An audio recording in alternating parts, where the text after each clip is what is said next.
Domingo, 1º de dezembro. Verso para memorizar. Ninguém jamais viu Deus. O Deus unigênito, que está junto do Pai, é quem o revelou. João 1:18. Eu lhes dei o exemplo. O discurso de despedida de Jesus traz instruções aos discípulos a respeito do futuro. Seu padrão literário é semelhante à despedida de Moisés em Deuteronômio, à bênção de Jacó a seus filhos e às instruções de Davi a Salomão. Jesus confortou os discípulos em relação à sua partida e prometeu um substituto que o representaria, o Espírito Santo. Além disso, predisse que os discípulos enfrentariam tristeza e os exortou a permanecer fiéis. Ouça João 13, versos 1 a 20.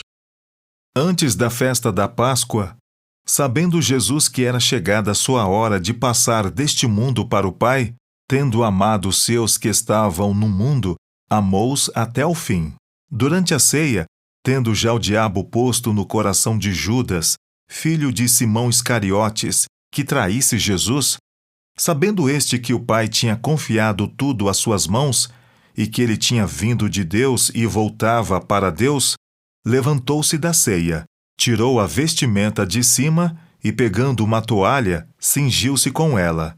Em seguida, Jesus pôs água numa bacia e começou a lavar os pés dos discípulos e a enxugá-los com a toalha que estava cingido. Quando se aproximou de Simão Pedro, este lhe perguntou: Vai lavar os meus pés, Senhor? Jesus respondeu: O que eu faço você não compreende agora, mas vai entender depois. Então Pedro disse: O Senhor nunca lavará os meus pés. Ao que Jesus respondeu: Se eu não lavar, você não terá parte comigo. Então Pedro lhe pediu: Senhor, não somente os pés, mas também as mãos e a cabeça. Jesus respondeu: Quem já se banhou não precisa lavar nada, a não ser os pés, pois quanto ao mais, está todo limpo. E vocês estão limpos, mas não todos. Pois ele sabia quem era o traidor. Foi por isso que disse: Nem todos estão limpos. Depois de lhes ter lavado os pés, Jesus pôs de novo as suas vestimentas e, voltando à mesa, perguntou-lhes: Vocês compreendem o que eu lhes fiz? Vocês me chamam de mestre e de senhor, e fazem bem, porque eu sou. Ora, se eu, sendo senhor e mestre, lavei os pés de vocês, vocês também devem lavar os pés uns dos outros. Porque eu lhes dei o exemplo, para que, como eu fiz, vocês façam também. Em verdade lhes digo que o servo não é maior do que seu senhor, nem o enviado é maior do que aquele que o enviou. Se vocês sabem estas coisas, bem-aventurados serão se as praticarem. Não falo a respeito de todos vocês, pois eu conheço aqueles que escolhi.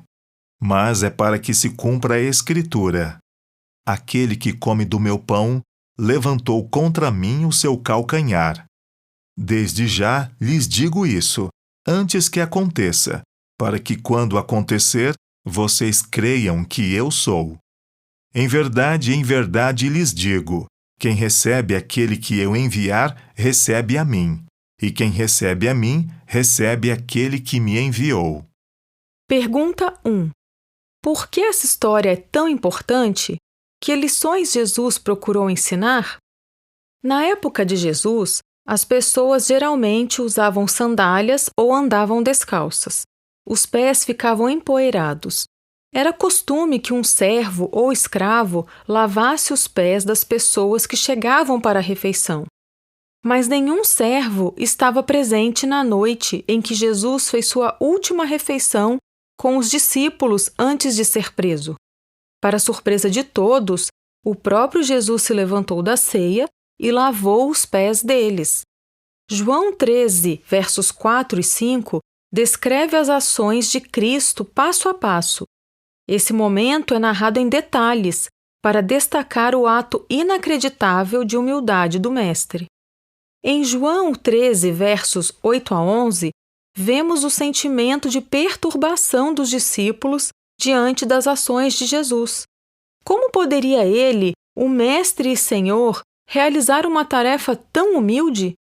Pedro recusou-se a permitir que Jesus lavasse seus pés, mas foi informado de que, se não permitisse isso, não teria parte com Cristo. Então o discípulo pediu que Jesus fizesse mais, expressando o desejo de estar ligado a ele o tempo todo. O significado da ação de Jesus está relacionado a quem ele é.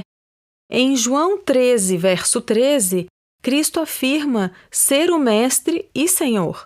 Era assim que os discípulos o chamavam, e ele confirma essa realidade. Tais títulos expressam autoridade e poder. No entanto, Jesus ensina que poder e autoridade devem ser usados para o serviço e não para o engrandecimento próprio. Seguindo o exemplo de Jesus, realizamos o lava-pés como serviço preparatório para a ceia do Senhor. E, por seu significado, esse serviço também é chamado de ordenança da humildade. O que o lava-pés ensina sobre seguir Jesus e servir ao próximo com humildade?